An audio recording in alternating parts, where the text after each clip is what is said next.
a very famous movie producer raising for your next blockbuster. You may be a founder who may have done multiple exits in the past and now working on the next great idea. Or you may be starting an NGO with a very noble cause, but it's difficult. And why it's difficult, there are multiple reasons behind that. Finding the right kind of investors is difficult. And then making sure that these investors have the right intention, making sure that they have the right source of funds, ethical source of funds, is also extremely tricky and complicated. Thanks to the evolution because of different technologies, the space has been changing for better. There are blockchain-powered crowdsourcing platforms that help you raising funds from the audience that has similar bandwidth. There are AI, ML, data science powered tools that help you making sure that your funders have the right source of funds, they have the right intentions, and so on and so forth. And this space is changing every day because of new technologies. And that's the reason that we really wanted to have this panel today on technologies revolutionizing NGO fundraising. This is Pankaj Gupta from EthAum Venture Partners. We are a deep tech accelerator and fund based out of Singapore with approximately 90 startups in our portfolio. These are AI, ML, blockchain, IoT, robotics, AR, VR kind of startups from different parts of the world, stages, and sectors. Tespack is one of the startups that we onboarded in January 2023. Mario is the founder, as you can see on the screen. And we are hosting this panel in collaboration with Tespack because Tespack has a lot of right kind of expertise in working with NGOs in the rural areas, in the remote areas, supporting them with the energy solutions and so on and so forth. We have extremely diverse panel to talk about this topic today. Our panelists are dialing from Zimbabwe, from Lebanon, from India, from Africa, and obviously Tespack is dialing from Finland. I'm really excited for this panel today. I'm sure everybody else is. Now I would request Mario to do a brief intro of Tespack, and then we will request our extremely intelligent and right panelists to do their introduction. Mario, please go ahead. Hi, Pankaj. Thank you so much. I have to say today is a very exciting day because, you know, we have been working with different organizations, but we never actually sat down on the same table with so much knowledge about, let's say, what it means to work in remote areas. So my name is Mario Aguilera. I'm the CEO and founder for Tespack. We're a company that specializes in creating off-grid energy solutions for education and for powering mobile devices in remote areas. So that's what we thought that we wanted actually to create an event actually such as this one with EthAum, because we think that if you, the advantage of this kind of market where you guys are working is it's not like in the private sector. It's just like you're competing with each other. It's not like that, because actually with you guys are seeing NGOs work much better together. And that's something that we can also learn people outside the NGO arena. Mario, you went on mute. Yes, not to say I'm extremely excited about today's topics of discussion. So that's who I am, Mario Aguilera, Tespack CEO. Fantastic. Thanks a lot, Mario. Really appreciate the introduction. Ashish, would you like to start with your introduction? Yeah. Good evening, everyone. I'm from India, and I represent an organization called Shikshar. It's a Sanskrit word meaning for education. And we work with children who come from spaces of conflict and adverse geographies. So we are headquartered in a conflict area. It's a tribal belt and also a conflict area. So and we work with children on this concept that we call positive childhood experiences.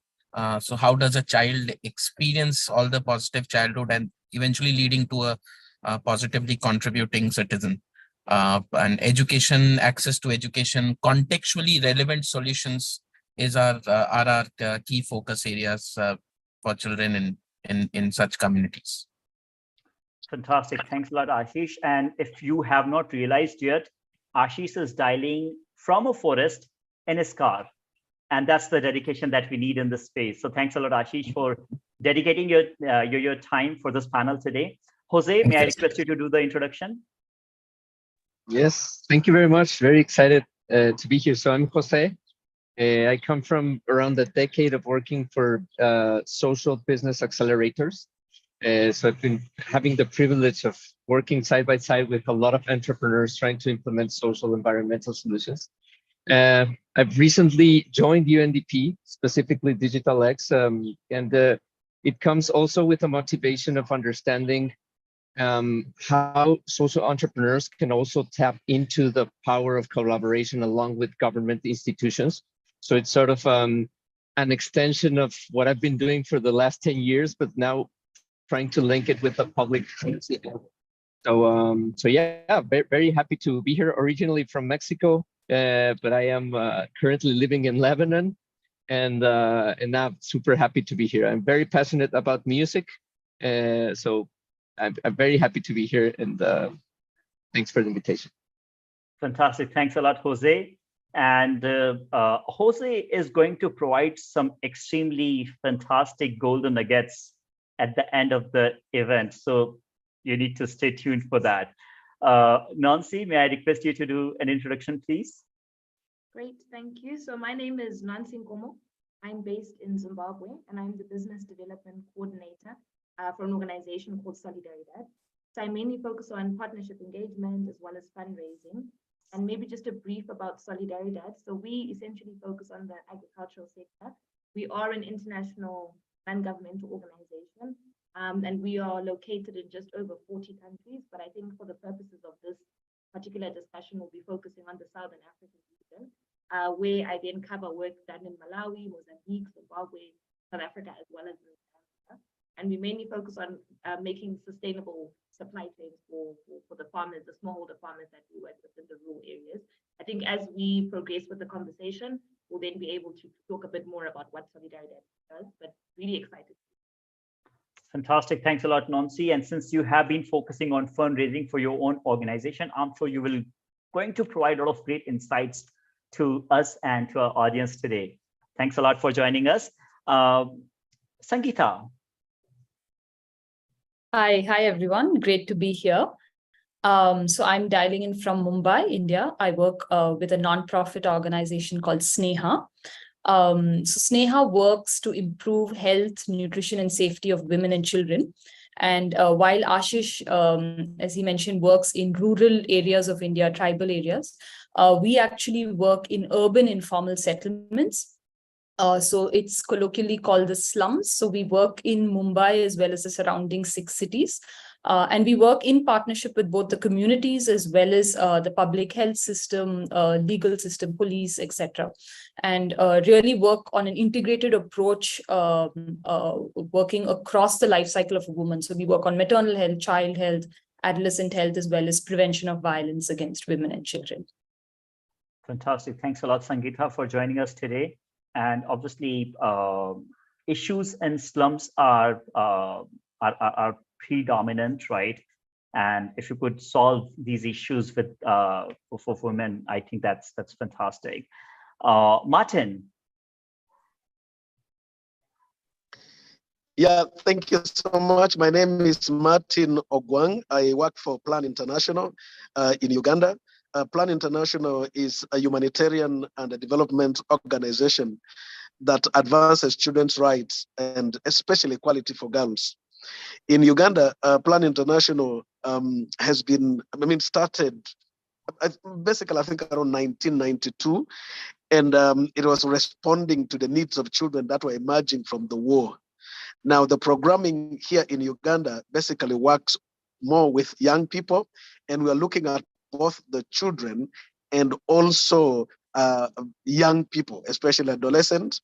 And the kind of programming that we do supports the young people to be able to learn skills and make them get employment. And then we also help little children to have a great start in their lives through early childhood education and also primary education. So there is an education element to the technology that we have. And then also we make sure that we keep children safe from all abuse and any form of harm that can affect them while they are in the community. And then finally, we also do a lot of improving their sexual and reproductive health and rights, making sure that they have the right information, and then they also have the choices. They know what they have. And that is basically what Plan International is doing here. Thank you. Fantastic. Thanks a lot, Martin. Just like you, I also feel honored in wearing my company logo here. So we are already aligned. Now, as you can see, our panelists are extremely diverse with a lot of right kind of expertise from different geographies, from different sectors, from different problem statements. And I'm sure Mario is going to have exciting time in asking these questions and getting feedback from our panelists. Mario, please, let's take out these interesting burning questions from the pocket and get some insights from our panelists. Yes. Yeah, actually, for us, actually, as I was mentioning before, it's in the world of NGOs, I always compare it to the world of tech. Like if we would be talking about the world of tech right now, I would say like I'm sitting down with Google, with Tesla, with these big organizations. So we have UNDP, we have Plan International, we have people from World Vision, from other organizations that has been making a lot of change in different parts of the world. So I think that we can learn quite a lot today. Actually, I'm looking forward to learn quite a lot. And actually, we have been working with certain organizations to this point.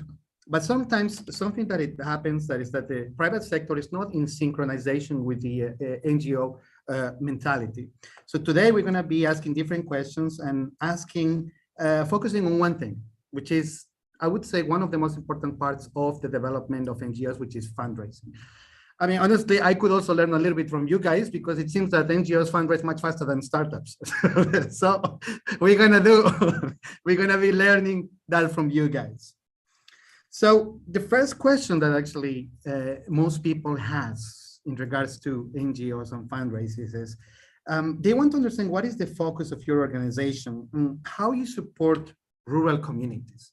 I don't know if somebody would like to take that question by the horns and then just explain it immediately to everyone that is here.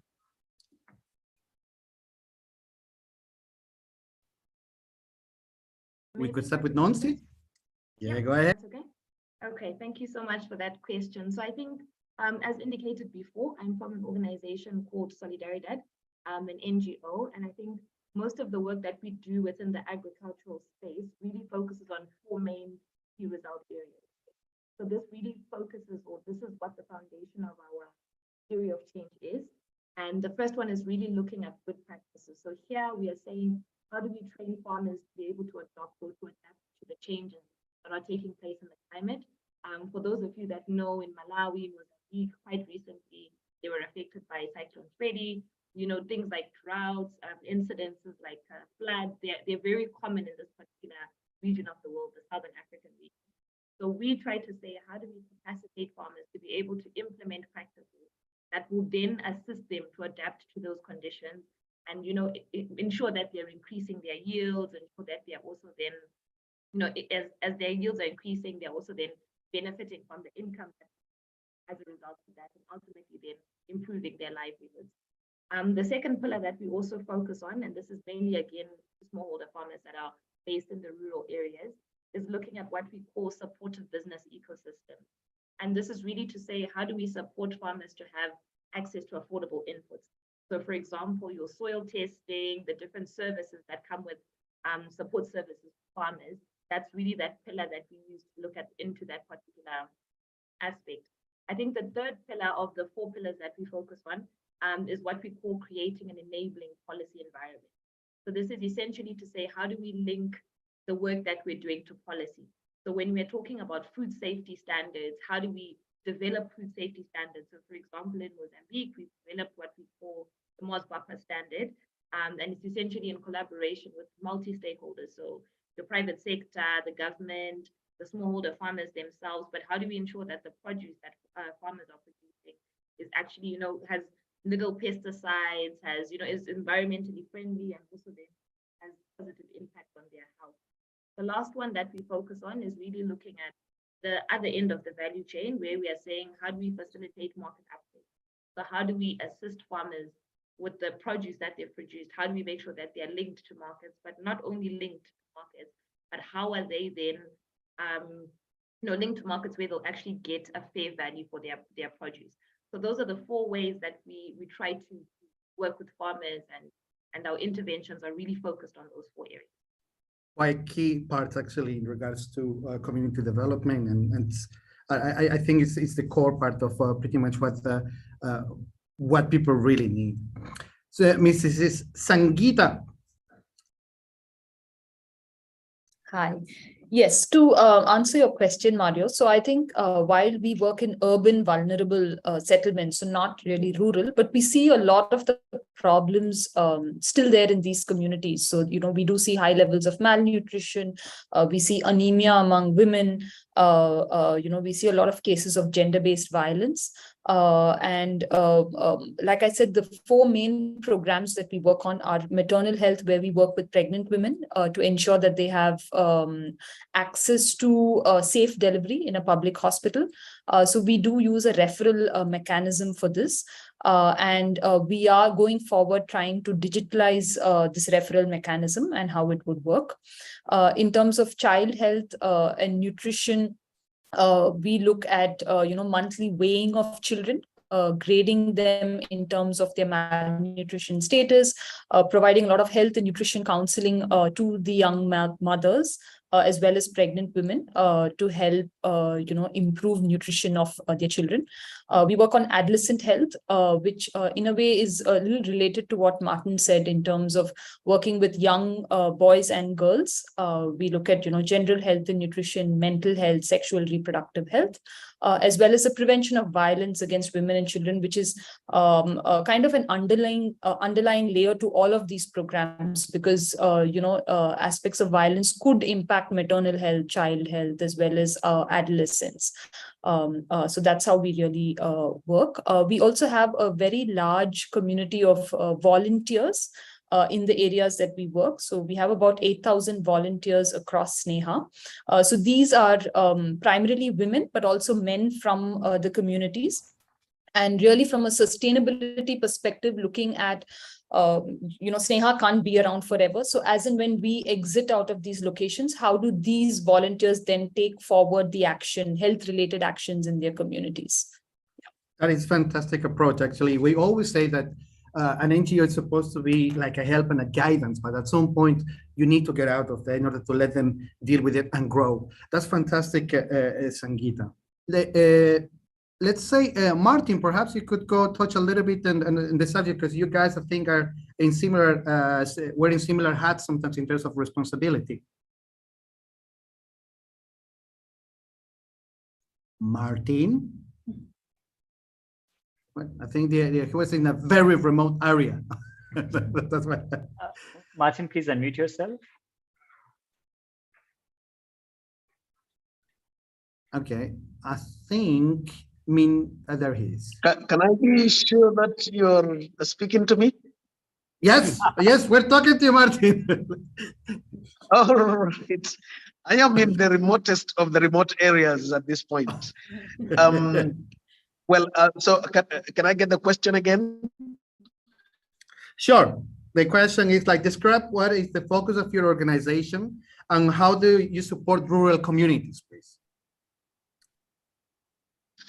Well, the focus of Plan International is basically on children, adolescents, and especially focusing on the girls. And in this case, we are looking at a number of challenges that the girls and young women go through, ranging from the issues around sexual reproductive health and rights, going through to issues of unemployment that affects them, and then going into the early childhood issues. Those are the main issues, the overarching issues that we focus on. And that is why I said earlier that our focus mainly goes into making sure that we empower adolescent girls and boys so they are able to have skills, that the employable skills. And we also would like them to be able to enjoy their sexual and reproductive health and rights, meaning that they should have correct information, sexual and reproductive health information, and that they should also be able to access the sexual and reproductive health services. But we also realize that there are a lot of norms and practices that impede them from accessing those. Some of them are practices that are in the society, some of them are cultural, others are religious, but they're all embedded within the society. And so we tackle all those norms, which means that there are a lot of awareness-related issues, but also there are a lot of issues making sure that the actual young people are part and parcel of the development process and part of the change process in their own lives. So leave alone the issues around education, and also leave alone the issues around building capital around these young persons. Thank you very much, Martin. Yes, I mean, we have been in touch and working with Martin for quite a while, and I know that the specific focuses of Plan International has been creating a lot of change, I have to say, in Uganda. And it's funny that usually when we look at technology, we always say that actually comes always from the private sector, but most of our technology actually from Tespack has come from an NGO perspective and from the military. And it's been very interesting to see the process of how they have used technology or how NGOs use technology to educate in remote areas. Mr. Ashish, please tell us a little bit about you and how you are coping with the connectivity issues and how's everything in your side? So, so the context that I work in is comprising of both conflict as well as geographical adversity. So more than 70% of the area is not accessible to the general administration, and more than 80% of the area doesn't have any kind of what do we call mobile network access, connectivity access. Interestingly, when COVID happened, since I work with children, so only 5% of the children in the region had access to any kind of online learning medium through a device or through internet. So which means that for us, while technology can be an enabler to deliver efficiently, but the connectivity and access itself becomes a challenge to onboard technology. So a couple of things that we have been exploring in the last few years. The first has been mobilizing resources, to mobilizing funds. So the place where I live is the nearest city from my place is 500 kilometers away. It takes a 10-hour bus drive. So which means that, and then most of my funders live where Sangeeta lives, Mumbai.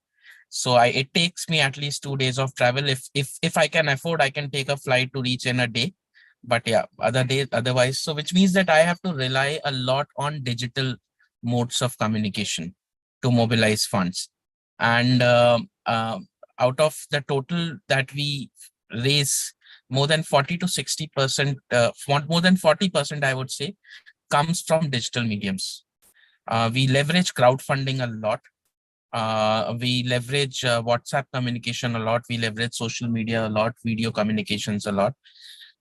So that is on the mobilizing part.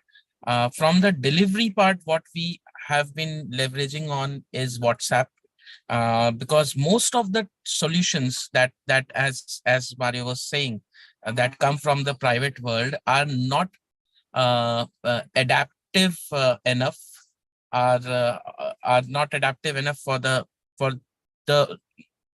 marginalized communities.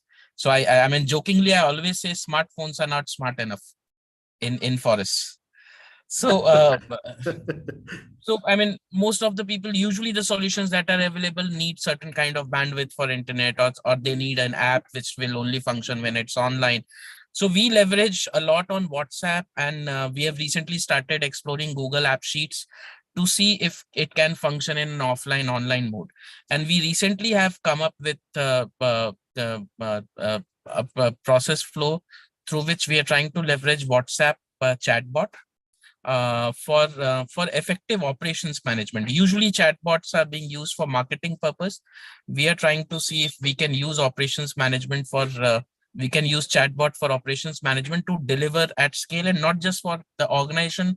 The idea is to do a pilot and in the next 6 months and then reach out to the government with a proposal that, okay, this is something that you can do. Otherwise, because most of the time the government has to collect the data, either they do it the manual way, or they send a Google form to the respective officers, and then you need to have that access to do that. WhatsApp allows you to work in, I mean, it takes its time, but it can sync whenever you are in network. So that, which means that your data is not lost. Understood. And the third thing that we have been exploring a lot has been feature phones. This year we are kind of starting to do the feasibility analysis and content delivery using feature phones, for the reason that, again, smartphones are not smart enough, and in such geographies they are costly.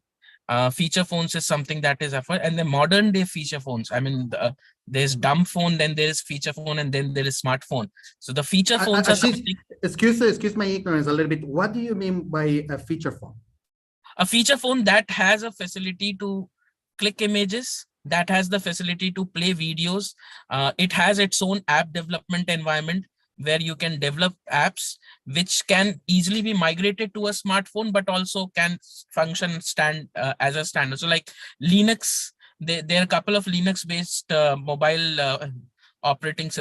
phone operating systems, which are highly used in African continent for financial equity.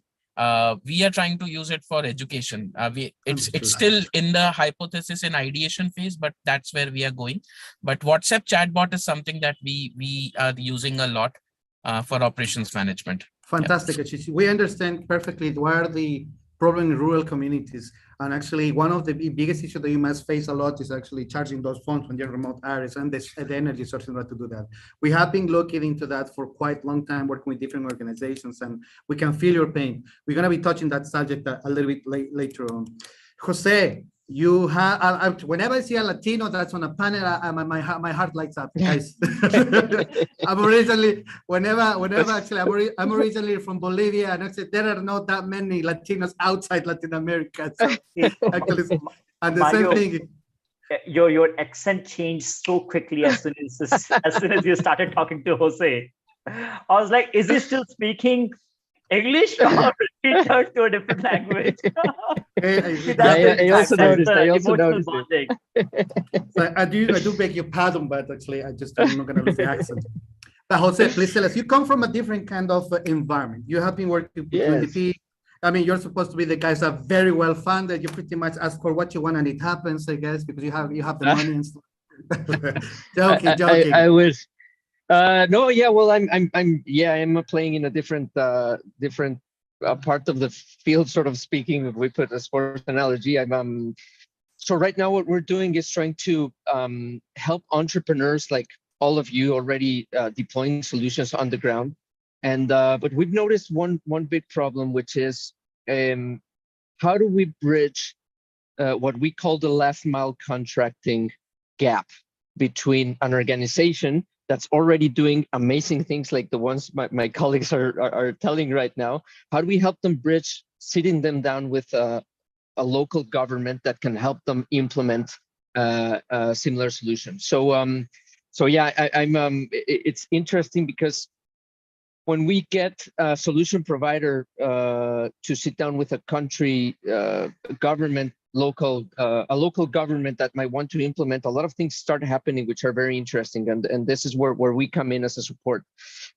First, my colleague was speaking about enabling policy environments, for example. So we recently sat down a really cool organization called OCO Finance, which is doing it's doing digital finance for small farmers, and he's now sitting down with the ministries of the tax ministry to try to understand if they can get a tax exemption for farmers. Now, when you think about those sort of thinkings, you know, you're sitting them down with people not only to implement the policy, but to think it on a greater and broader scale. So if they figure out how to get tax exemptions for small income farmers in Mali by showcasing it that this is already happening in other countries, well, that's a big win, not only for the solution provider and the country, but for all the small income farmers. So part of the job we're trying to do is how do we get those people sitting down in the same context. And to do that, we've done a catalog of amazing solution providers that we vet as Digital X. And then we're constantly raising awareness through UNDP's more than 170 country offices, just, flagging what are their needs. So a country office might come up to us and say, hey, Jose, we need to, we're trying to figure out our next step on our fighting malaria plan. And then we can come up to this catalog and say, hey, we have this solution called SAP Malaria that can help you in the programming and in your implementation with this digital tool. So I guess the way we support this, it's a bit different, but it does allow us to bring in the right people in the right room in order to help these digital proven solutions get into different scenarios and scale in different geographies. Would it be right to say that you also guys are able to provide the financing for these organizations, et cetera, et cetera? Yes, so there's two angles to that question. The first one is, yes, of course, we're constantly fundraising in order to put pilot money out there. So last year, we've already funded around 1.5 million US on small pilots with around 20 different country offices. So that's an important element. But another important element is, money is finite and we're always fundraising. So part of what we're trying to do is really understand what are the moments in the year with where a specific country office, and let me talk about, the Bangladesh country office is revising their annual plan. And they say, we had budget for, monitoring wildfires, doing a system for early wildfire detection. And then how do we tap into those specific moments where they have money so that they can approach us and approach our catalog and say, okay, we have money for the solution, right? So it's a little bit playing both ends, understanding who has the money to spend and then putting the solutions so they can inspire from them, or us finding money to put it out there so that we can attract the looks of the country office's needs towards the catalog. That's fantastic. Guys, all of the NGOs are on this line. Please start pestering Jose, asking for money. They have it. Fantastic. Okay. Now that we have talked a little bit about what you guys do and the technologies that are out there. I mean, in the past, a lot of people has a misconception about NGOs, and because they think that they only do humanitarian work, and let's say they only focus on doing pen and paper and just going into remote areas, and actually that's not right anymore, because actually all NGOs nowadays, they use the latest of the latest in terms of technology. That's something I have seen. So what I would like to ask each one of you, we could start actually with let's say Nancy. What kind of technologies have you used in your projects? And how does this has helped you in order to support rural communities? Okay, thank you so much for that question. And I think for me to select one specific program, we've got quite a lot of projects and programs running within the Southern African space, and all of them then mainstream, because we see digital innovations as being cut across, so sort of a cross-cutting element across the different projects. But what I'll do is maybe touch on one of our innovations that assists us to provide services to the farmers. And essentially it's saying that as we were working with farmers, and I think around 2016 time, we started realizing that a lot of farmers, and I touched on the supportive business ecosystems, where we're saying farmers should have access to affordable services, affordable inputs as an example. We noticed that when they do have access to those particular inputs, they're not at an affordable price or services. So we then started what we call a social enterprise, and it's called Kubuno. And essentially it is a social enterprise that has a physical hub located in the different rural areas. At the moment, we're in Malawi, Zambia, as well as in Mozambique. And essentially what they do is it's a youth-run hub, and they support farmers with different services that help them enhance their farming enterprises. So for example, under the Kubuno brand, some of the service provision that they do is that they support farmers with pack houses, they support farmers with micro-logistics, they support farmers with getting access to certified seeds. So for example, under soy, they support farmers with post-harvest mechanism equipment. So for example, your threshers for soy. It also then offers micro loans to farmers. And then through that particular social enterprise as well, we also then assist with linking farmers to market through a digital price. I think a lot of you are thinking a lot of this are not digital services per se, but where digital comes in is that they are digitally enabled services. And what I mean by that is the fact that if a farmer has access to a specific or a smartphone, as an example, they then can request a soil test. They then can request certified seeds. They then can request micro logistics. They can use just that mobile device to have access to all these digitally enabled services. So we do have almost 70,000 farmers across Southern Africa that have been registered under this particular hub. And we're in the process of then increasing the reach of this particular hubs to the different farmers. For example, one of the projects that we just started implementing, which is currently being funded by the Bill and Melinda Gates Foundation, is essentially looking at increasing to 50,000 farmers that we will be supporting with these particular services over the next 18 months. And I think it's quite a small world. I heard Jose talking about Oko Insurance. So in addition to us actually having those services that I just mentioned, the soil testing and everything, we're then working with private sector partners that will then add on to these particular services. So for example, Oko Insurance is one of them, and they will be supporting us with insurance for farmers in Mozambique. We also have, for example, another organization called Harvest Plus, who will then be supporting access to biofortified seed in the maize sector. So it's looking at how do we bundle these services, these digitally enabled services, to really make sure that farmers are accessing these services at an affordable price. So I think I'll stop there in terms of an example of some of the digital work that we're doing in Southern Africa. No, I completely understand that there is quite a lot of technology that you guys are using for different stuff. I mean, digitization is, yes, it's used in different levels, and we understand that certain projects use one type of technology, another type of project use different type of technology, and that's a given. And thank you, Nancy, for the presentation. Sangeeta, please, perhaps you could talk to us on your side about technologies and how you have been able to make changes in remote areas with this. Right. So at Sneha, just to give you an idea, in the Greater Mumbai region where we work, we cover almost 200,000 plus households, reaching over 1 million people. And our teams have been using electronic data collection, I think almost from 2014.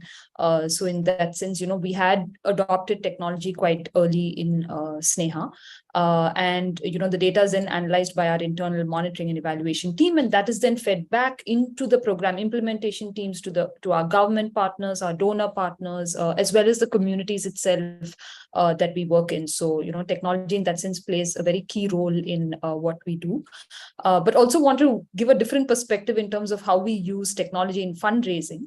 So in fundraising, we do use CRM tools. And we look at it in two ways. So one is in terms of looking at financial sustainability. So given that as an NGO, we are completely dependent on grants. So, organization sustainability is a very important aspect. So for that, in terms of CRM, we look at, managing new prospects, looking at managing the funding pipeline, looking at the probability of funding. And internally, we look at metrics in terms of, raising at least 75% of the annual budget by the end of the previous financial year. So if it's 23-24, I should, actually raise 75% of the funding by end of March, which is the financial year for us. And then by mid-year, actually looking at 100% of the funding. So CRM really helps us in managing the stage, the opportunity stage across these proposals, as well as the probability, whether it's, low, medium, high of the funding we raise. And of course, CRM also helps with the whole actual fundraising aspect. So looking at classifying donors, how do we reach these various donors, who's giving us how much, when, and then therefore, how do we plan campaigns? So whether it's on-ground events or whether it's online campaigns, how do we get social media to drive, some of these online campaigns? So that's how we look at fundraising as well. Yeah. I think you need to speak with our CFO and financial advisor. You're handling that better than most CFOs, I think. That's a very good way. Very close with our finance team, yes. Fantastic. That's quite something. Mr. Ashish, please tell us your perspective now that you're in remote areas and actually I think you're an example for off-grid remote locations and technologies usage. Please go ahead. So, most of the people that we work with, technology is something that is quite a new concept. They have not been much exposed to, and interestingly, 8% of the population in India is indigenous communities.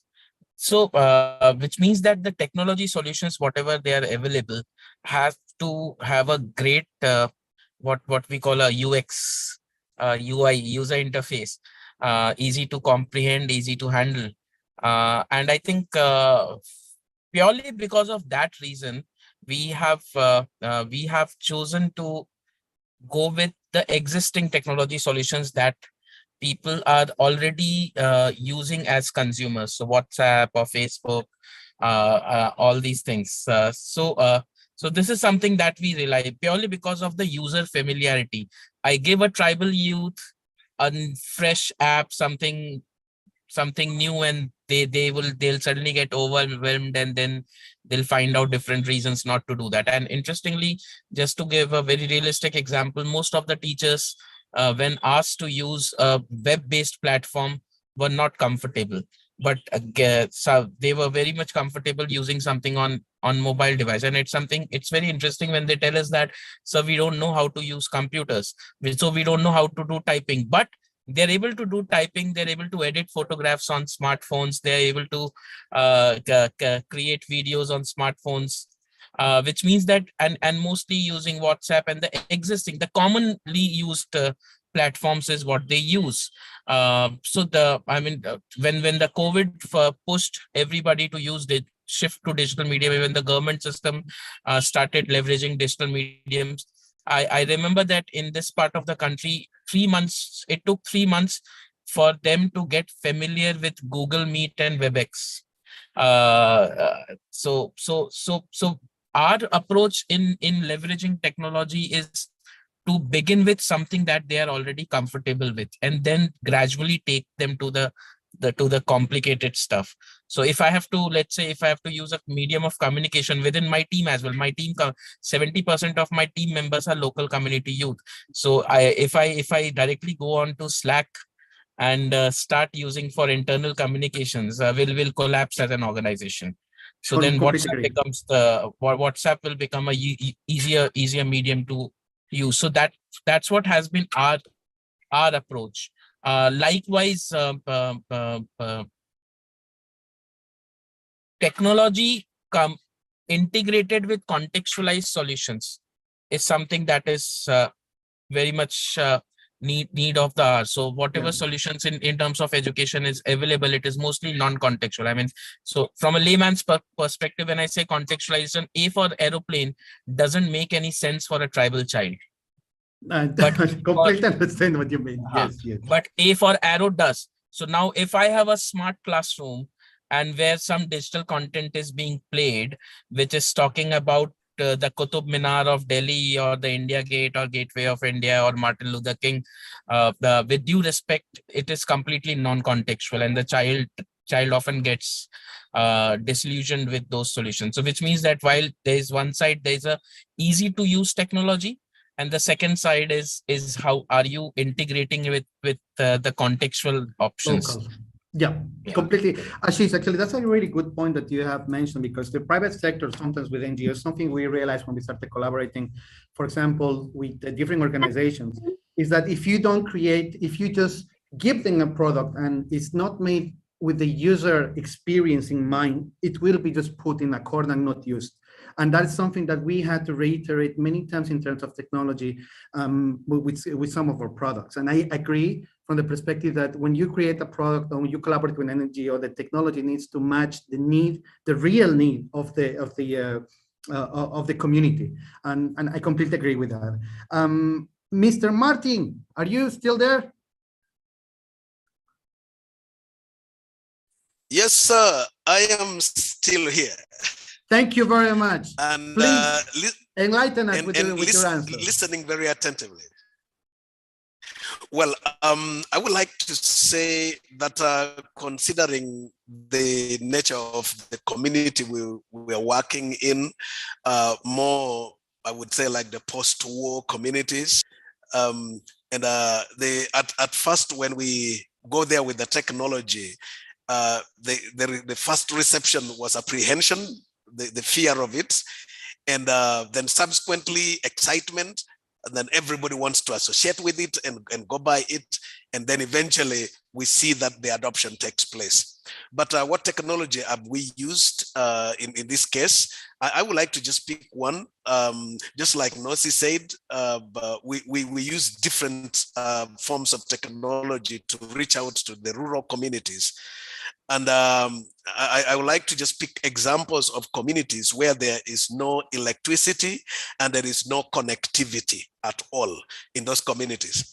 And so what has worked well for us a lot more is what we got from Tespack, which is more the solar media backpack, which is the solar system. I would like to just pick two of these technologies that we have taken to the communities that have really revolutionized what happens in the communities. And so one of them is actually the Tespack products, and which is the solar media backpack, that the way we commonly call it here. And in these, we are able to use these a lot for data collection. And then secondly, we've also used it a lot more in raising awareness. And thirdly, we used it a lot more in social norm change or behavior change communication. So now, first of all, we came up with a data collection method, which is more anonymous, which allows someone to be able to poll using clickers, and they are able to express their opinion. But this required a technology where you are able to project, you are able to screen it out there, and someone is able to read the responses, and they're able to poll. Now, this enabled us to be able to go to the rural communities, sit under a certain mango tree, gather the people sitting down on the ground, give them the clickers, and then read the questions to them. And then they are able to poll on their opinion.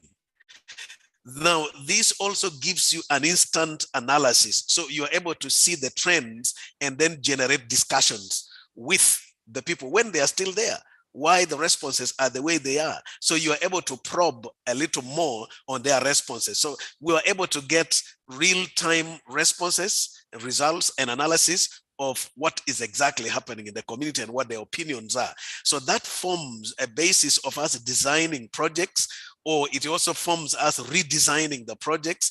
And if we have new projects that are coming up, the opinion of the community is captured in a way that technology has helped us to sieve it in real time.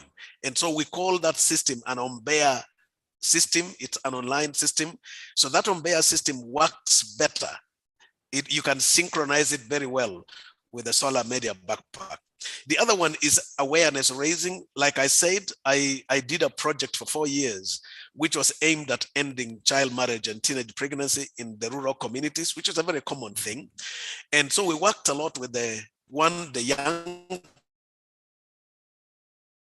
people themselves. Then we worked with the traditional leaders, and then we worked with the religious leaders to help the people in the community understand how terrible this was to take short video clips and to sit them under this one tree in the community and pull up a screen using a solar system in that community, play a short video and generate a discussion out of that, and let people come up with their own resolutions on what they are going to do. And we've seen a lot of changes that have taken place as a result of that.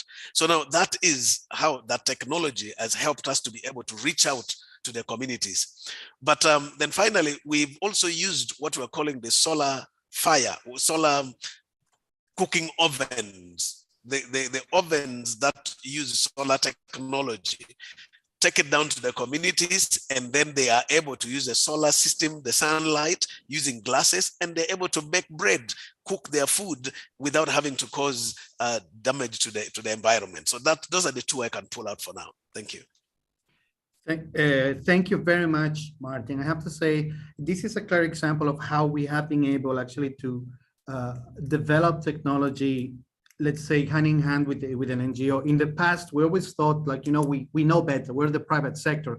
But when we came, I remember with the first system, the first thing that they told us is what Ashish said, like, we don't need this, we don't need this, we don't need this, we don't need this, we don't need this, and we don't need this. We just need something that protects, give us energy, and that's all we need. And we thought, but we were trying to give you the Ferrari of the systems for projectors. They said, don't give us the Ferrari, give us the Fiat Punto that works and we're happy. And that's when we understood that actually you need to develop these solutions hand in hand so they can fit the UX and the UI.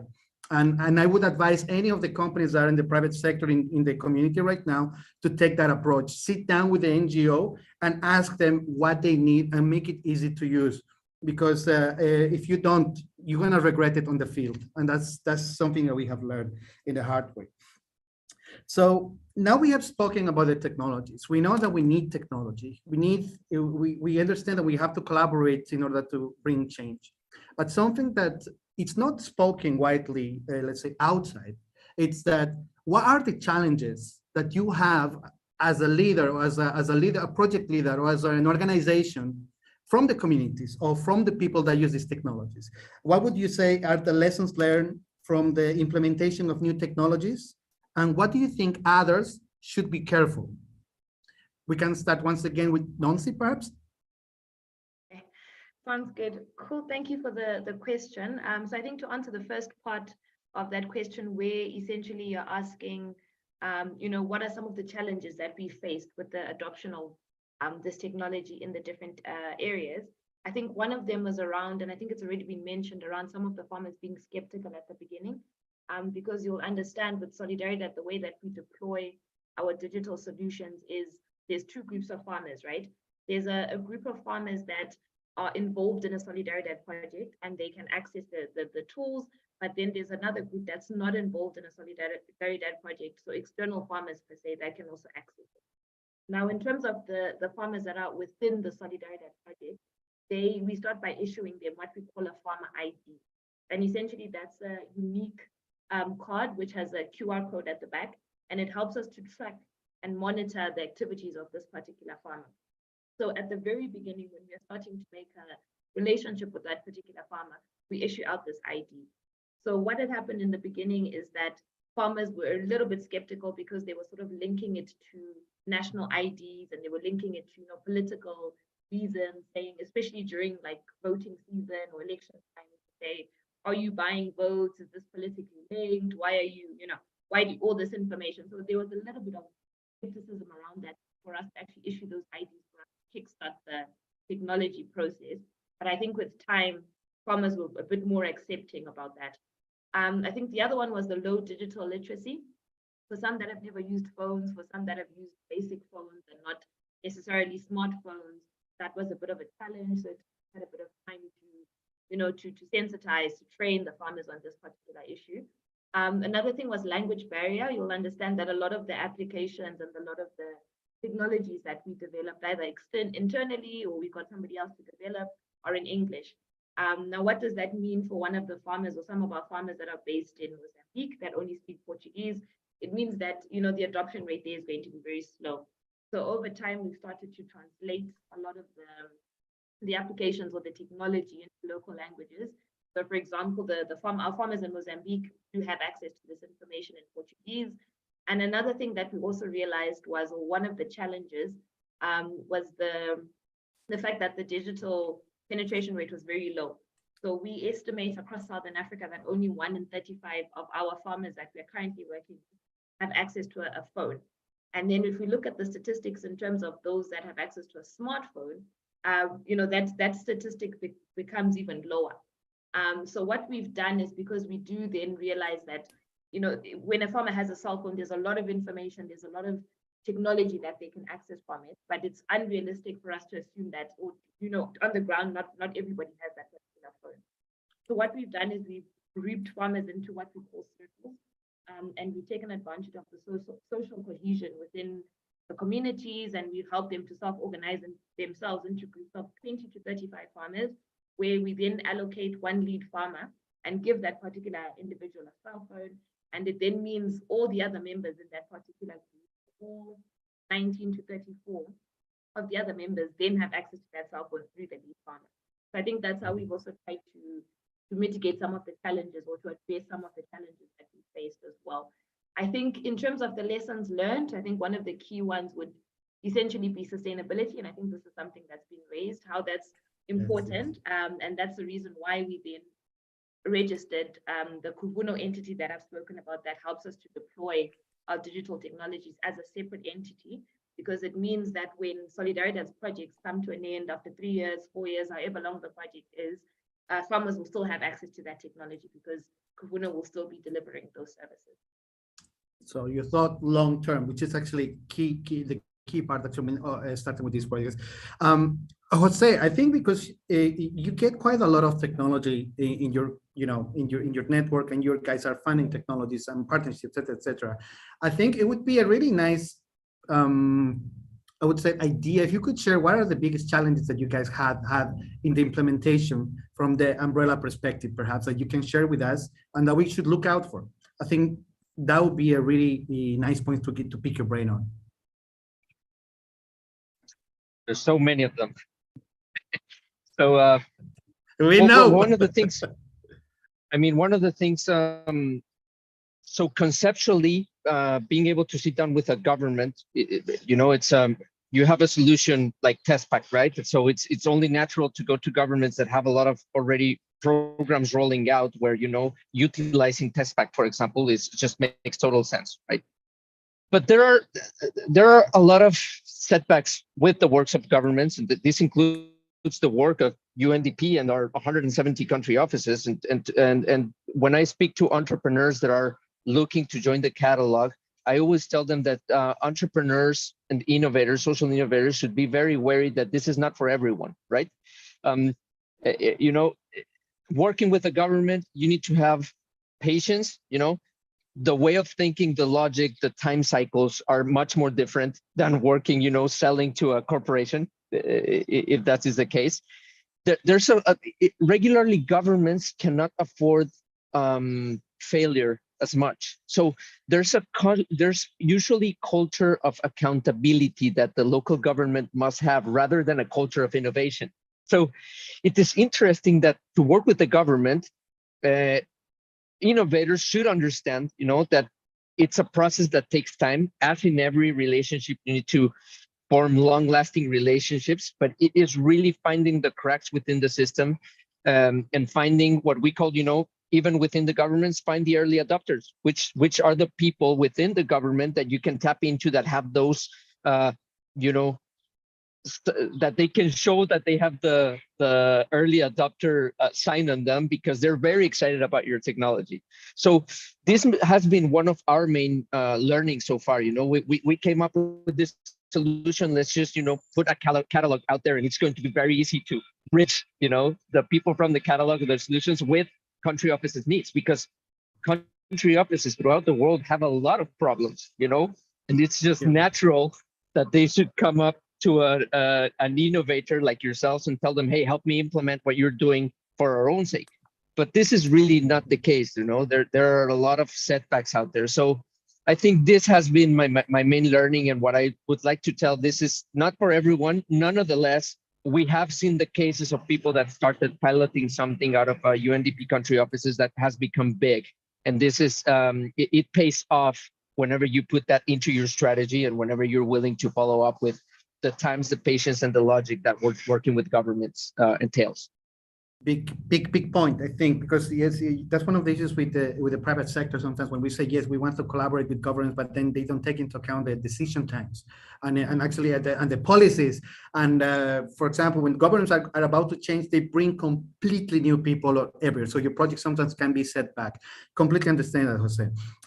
Ashish, actually, you have been experimenting quite a lot of technologies, and actually you have taken a very direct approach in order to implement technologies. You just use what works, and you're not compromising. Please tell us, what technologies have you used, and what are your advices to other NGOs in order to implement the technologies? I think one major, I'll not say advice, but something that I have been really vocal about has been the fact that NGOs have to play two roles. One role is that of a doctor when you're trying to cure a disease from and you're trying to be futuristic. But then you are also a nurse. You have to address the immediate injury as well. And so the way the ecosystem across the world has been shifting towards a technology obsessed approach, where I mean you put anything on app and it sells even if it is not relevant. So what is happening is that it is somewhere dividing the communities of the services that they should be getting in present. And the classic example is EdTech ecosystem. The EdTech ecosystem right now, I mean, as an NGO, if you go to a fund and say, I don't have any network access, I don't have any access to device, and still I want to serve these 5 million children or 10 million children. And but the philanthropist is mostly interested in tech solutions now, which means that in 70% or 50% of the geographies of such contexts where I work, technology will take at least next 10 to 15 years. Now, what should I tell the communities and what should I tell the children? Okay, you will not get any support. Maybe 15 years down the line, if you want to go get back into standard one again, and then you can get all the privileges. So that is something, that is one thing that I've been really vocal about with respect to, and I see that as a game breaker. Because somewhere it is ignoring the present realities and getting too obsessed with the futuristic goals. Uh, while future has to be kept in mind, but we have to go hand in hand with the current reality as well. And with respect to the technology obsession, I think I refer to the bell curve that most of the corporates use.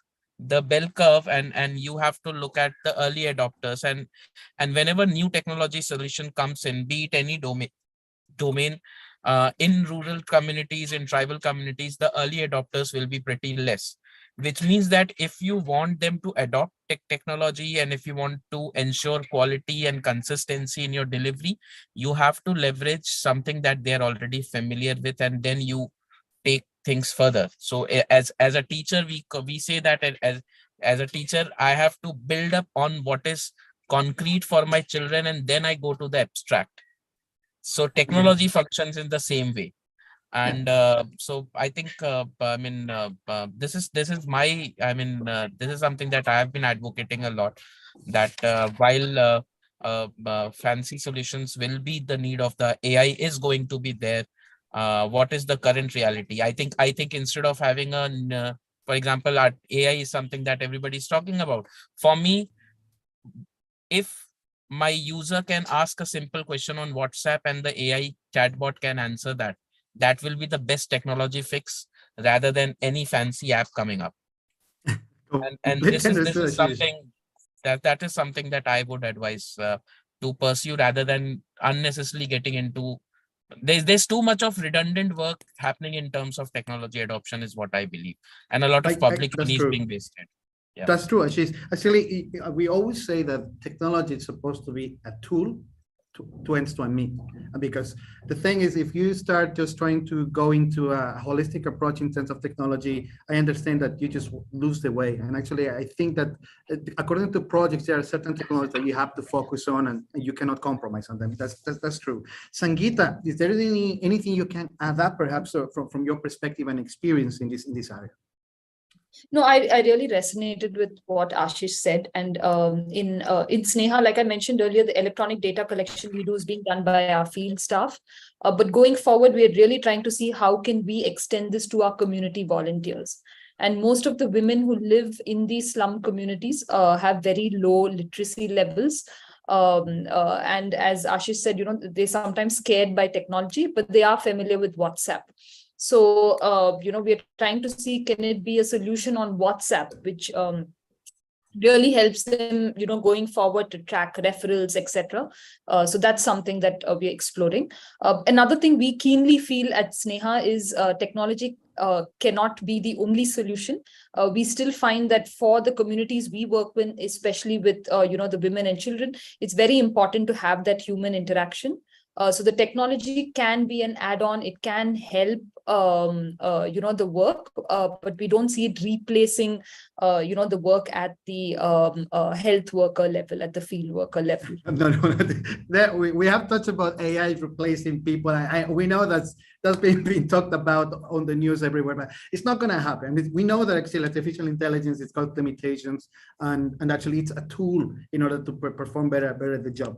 But at the same time, from my perspective, because we're looking also into AI for energy, for the battery recycling system and stuff, it's just that people just got too hooked into it. And actually, give it another 5 to 6 years, AI is just going to become once again part of ICT and IT. It's going to be something normalized. But I understand where you're coming from, where actually the touch of the people needs to be involved in order to make a complete solution. And that's completely true. Pankaj, I think we're going a little bit tight on time, because I think we're getting gold here. You have no idea. I'm taking note. But I think we should, do you want to go into the part perhaps of having Jose making certain announcements, or how do you want to take and lead this? No, definitely. I think this is fantastic. And I think you correctly said we could have gone on with this for hours and hours, right? Because there's so much interesting information, insights that we are receiving today. But yeah, Jose has, again, as I mentioned earlier, some golden nuggets to share with the audience. So I think we should invite Jose to share this exciting information that he has for the audience. And then obviously we'll dive into the Tespack presentation. Jose, please. Thank you. No, and to be very brief,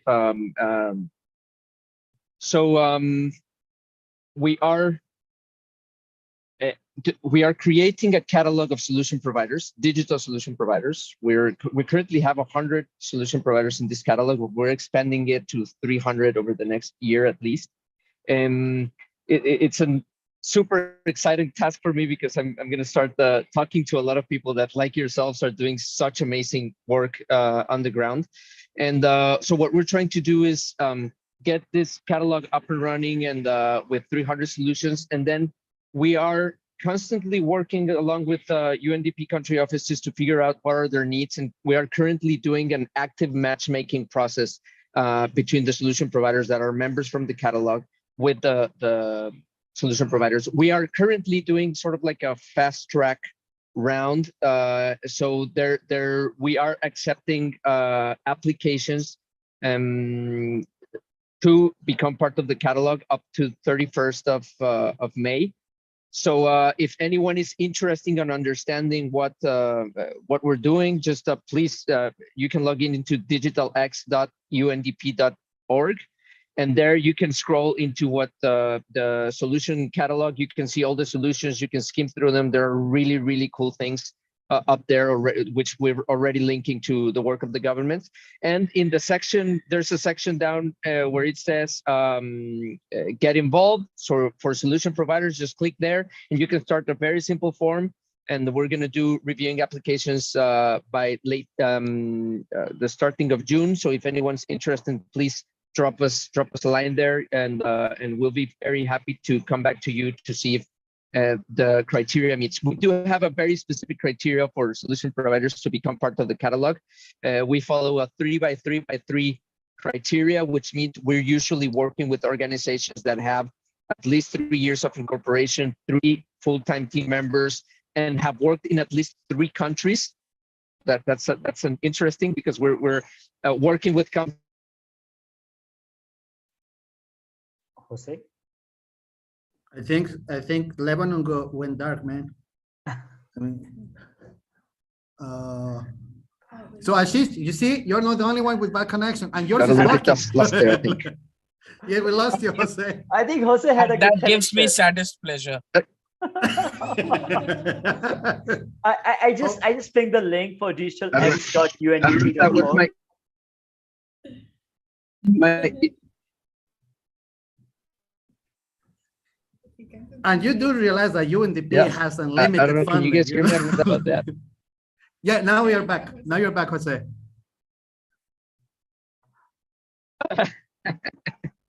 Yeah. So yeah. That's if anyone's interested, please log in, drop us a message, and we're very happy to review. I was telling you about some of the criteria. We're looking for growth stage organizations that have already worked in different countries. There is exception criteria. For example, if you're considered the public good, then you can become part of the catalog. Okay. Am I still on? Yes, you are, but it's just cutting a I little don't know bit. if you guys could hear me. Yeah. Yeah, we could hear you. Okay, again, really appreciate the information, Jose. I think this is extremely valuable for the audience, and we have the link in the chat section. If you are listening on live stream, then we will put the chat on LinkedIn live stream page as well.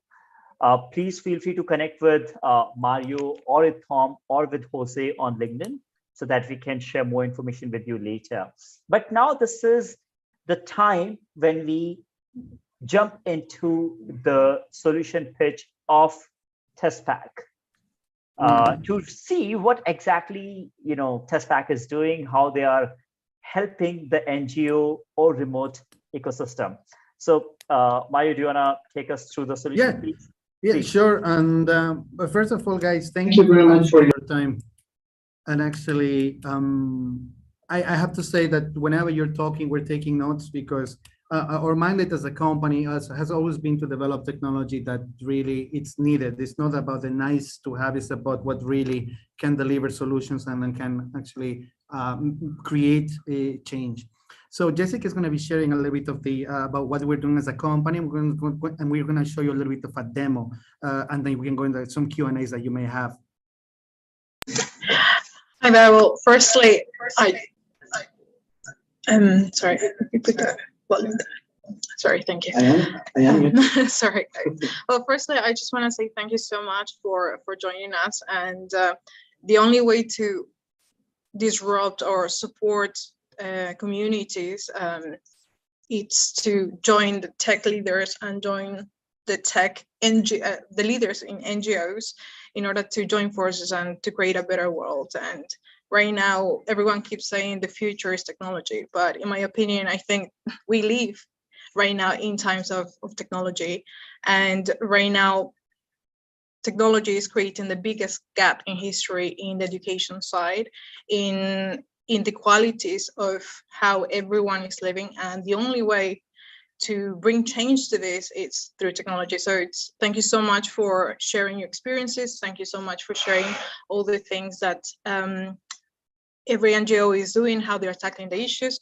But now I'm gonna show you, I'm gonna share with you how Tespack is doing it. Just let me know if you can see,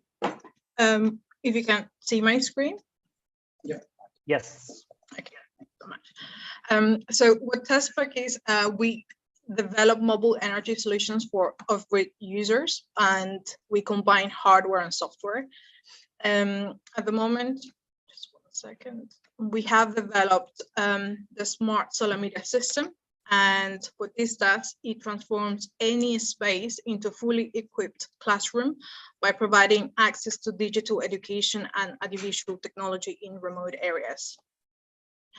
We started first with Plan International, and I'm really happy to say that we have actually scaled this technology with UNICEF, with Solidaridad, with Red Cross, World Vision, UNDP, and of course, we started in one region, and that was Uganda. But I'm actually very happy to say that right now we're working in more than 15 countries, supporting youth, supporting women, supporting a lot of educational programs in order to provide their voice through digital content. Just to give you an idea to the magnitude on the programs that we are supporting with our technology in Congo, we're providing access to digital education in off-grid places. In UNICEF, they're turning rural schools because they have the infrastructure, but they don't have the technology to turn them into smart classrooms. So they're utilizing the smart social media system to do so.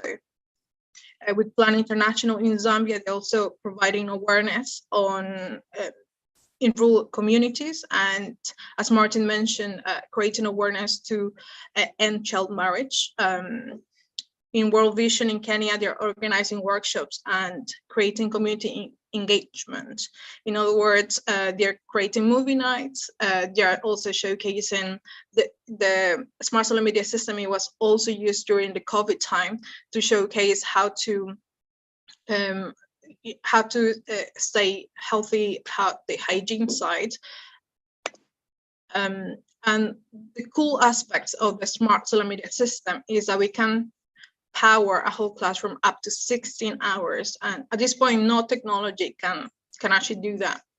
The other cool factor as well is that you can showcase your content from your phone, from your tablet, from your laptop, or even if you don't have none of those equipments, because we do understand the budget constraints, the smart social media system comes with a USB stick where you can insert it and showcase your content. In places where there's not access to energy, the smart social media system can also be powered through solar. We're trying to teach rural areas, and we're trying to show communities that green way is the way to go. And one solar media system can actually empower more than 100 students. Why? Because the project is so powerful that it's the same as one of those big projectors. We also have speakers that they're wireless. One can be on the front and the other one can be on the back. So every student can have the same user experience and no one is left behind. How do we turn any space into a smart classroom? Well, we have the projector already inserted into the backpack. You may say, why is it in a backpack? And the reason is, you guys already work in projects where sometimes people need to travel 2 hours to an education center. Sometimes they need to cross rivers, sometimes they need to cross mountains, and the whole idea is to make it easy to carry. It comes with a solar panel.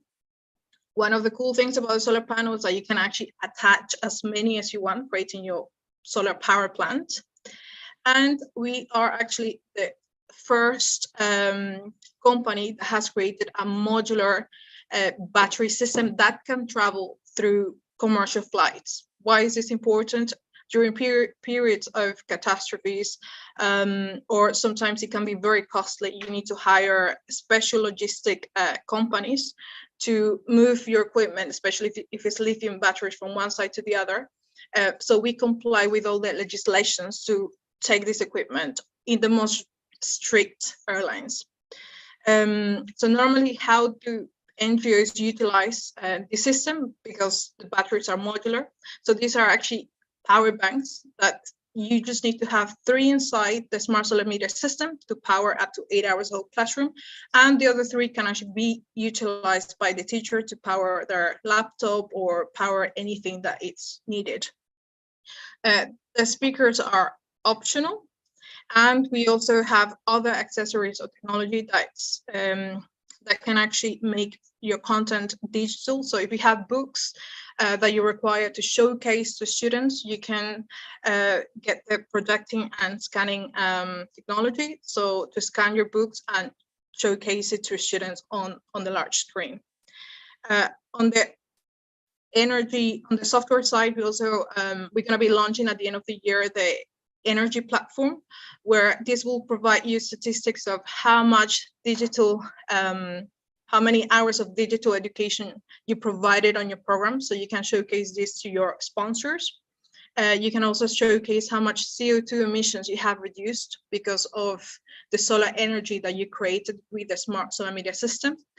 And we do understand that sometimes good technology gets stolen in remote areas. So for this reason, the systems come with a GPS allocated, so you can track it.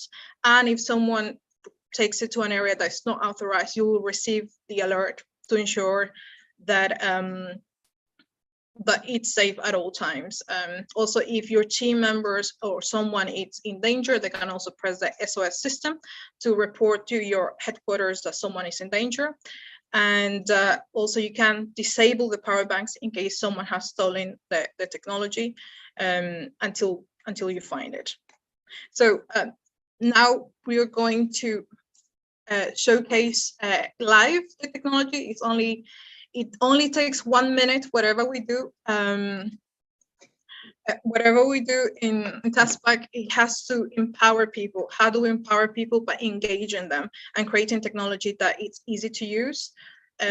So I'm just going to Actually, okay. What we want to we can already see the excitement about the solution. I see messages from Ashish. Can we get the presentation? Love it. And Of Martin course is you can asking get about it. the price. So what we wanted to do, guys, is just to show you the product live or the project live, so you're able to see it. So another thing that we forgot to mention is that you don't need to have any more online connection. If you need off-grid, let's say, solutions that work directly, you can upload the content directly into the system. So, for example, what has UNICEF Colombia has done is they have used a 5 terabytes hard drive where they have uploaded videos, presentations, pictures, etc., and then they connect it directly to the projector, and then you can just start teaching immediately. So we think this is game changing because it's an equalizer. So you can have the same education that you have, let's say, in Bangalore, immediately in the remote areas of Jaipur, for example, in India, which is something that we wanted to do from the beginning. I guess Jessica already has put the projector, so you can see it, guys. It's a little bit blurry. Yeah, I'm trying to remove the blurriness background. Or actually, Max, actually, I think he's also connected. Gotcha. You can see. Okay. Okay. Okay, guys. So give me 1 second. I'm just gonna mute this. Yeah. So here in the system, you can see that you have the projector built in. By the way, the system has also a remote control. So I'm just going to turn this on.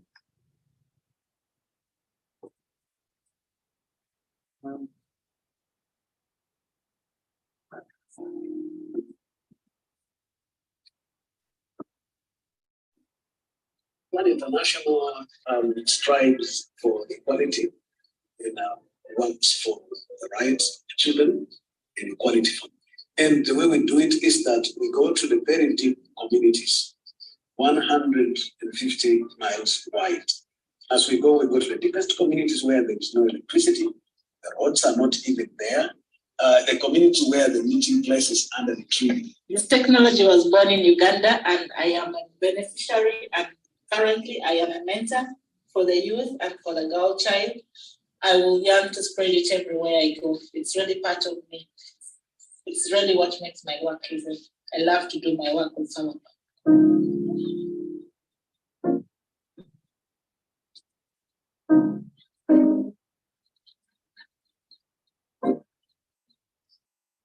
And I had to tell my own story to help a lot of young ones in my community. Did you get the story? There we go. I think a picture and a video is worth 1,000 words. And also just to kind of showcase a little bit more, here you can actually see the power banks that are already joined. I can actually remove one. Give me 1 second. Actually, Mario's going to be removing one. I'm going to be the model today. He's going to be the hand model today. So you can remove the power banks to use it separately. So you can have, let's say, 3 power banks running for the system while you share this with the other teachers while they charge their mobile phones or their laptops. So you can charge anything from 5, 12, 16, and 19 volts directly from the power bank, which makes it something unique. So let's say you go to a community, you finish teaching, you're done, turn it off, close the lid, close the backpack, close the system, and then You have closed your school. and then off to the next village. Yeah. There we go. Sorry. So, Mr. Pankaj, take it away. Mario, there's a comment from Ashish and also a heart emoji. Ashish says that he has been looking for something like this for the last 3 years. Where have you been? Yeah, I mean, so we realized that setting up televisions in classrooms were risky because of theft issues and also inconsistent voltage, which means often that televisions get burnt up. And so we had been looking for projectors which could be run using solar or batteries. Now batteries cost too much, and it is very heavy, which means that I can't carry a battery on my bike and with and a projector, and then there's no power supply in the villages we work in.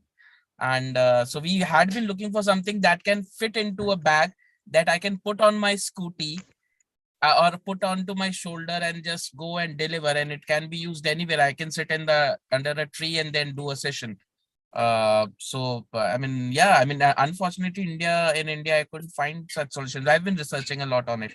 Yeah. No, we understand, Ashish. But I mean, the thing is, we have been working on this with Plan International for actually 2 to 3 years, actually, in the development of this technology. And we understand, but the usage of this goes beyond that, because you can remove the projector and speakers, and you can use the box only to charge other devices from 5, 12, 16, 19 volts, which is like defibrillators, lights, and you can just take it, which is the nice thing. And the advantage is that you can recycle the power banks, and you don't need to replace all the battery just as you use the power banks. But I'm happy you like it, guys. And actually, if we can be of any help or support, I already put the price. Usually technology companies will not put the price because they know it's very complicated, but for us it's simple. The alternatives to this is $120,000, which costs a digital classroom, and everything you see here is ready to be deployed. And if we can help the technology content, we have also partners with the UNDP as well that actually can provide the online content, so you can just upload it and start teaching immediately. So, Mari, there was a comment about theft, and I think theft could be a big issue in Southeast Asian countries, South Asian countries, or even sometimes in African countries, right? So, and you have features around theft reduction. So, can you please talk about that? Yeah. Okay, so one of the things that we have realized is that theft happens no matter where you are. Believe me, because I've lost power banks here, even in Finland. So what we have realized is that energy usage, it's quite a key part in places where there is no energy. So if somebody steals the power banks will lock themselves. You need to put it back into the box so the system enables them, and then you can reuse it. So we have put this security feature because the couple of power banks have been disappearing sometimes, and if people want to charge them, they will need to put it back into the box. So then at least this disables a little bit the want to take it away. But at the same time, the advantage of the anti-theft is for the overall system and also security. If we know for a fact that the Norwegian Refugee Council had key personnel and teachers being kidnapped in remote areas in certain parts of Nigeria. So we have implemented anti-kidnapping and GPS geolocation into the system. And in the next version, we're going to be trialing it, or doing trials on the GPS and the platform, because it has an online platform as well that helps donors also to track the energy generation, who's been using it, what teams have been using the technology, where it has been used. And if somebody gets kidnapped, you can see in the platform all the geolocation that where the system has been taken, and at the same time, who was using the system at the time, which provides a security feature.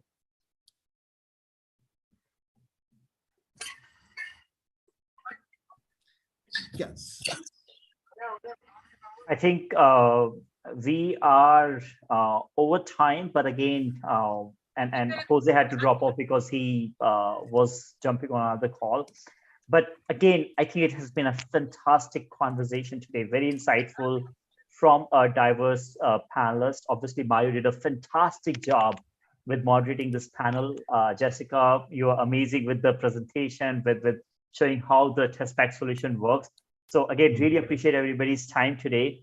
Really appreciate the insights that came from the panelists. And Ashish, thanks a lot for talking so highly about Tespack solution. And I can tell you that Tespack did not bribe Ashish to say those amazing words about the solution. I promise. I just met Ashish today, so thank you so much. So again, really appreciate everybody's time today. Let's reconnect in the next few days and weeks to see how we can collaborate with each other, how we can help each other, and take it from there. Yeah, Pankaj, just one more thing. I know that actually some people have been talking about I need to save up in order to find this money. We what we try to do as a company is, like, for example, we have partners such as UNDP, UNICEF, et cetera, where you could try to collaborate with them while somebody else's fund the technology and you can use it.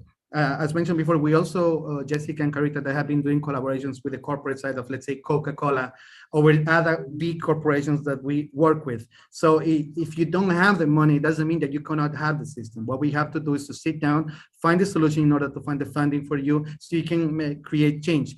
Don't worry about the funding, let's just talk about this.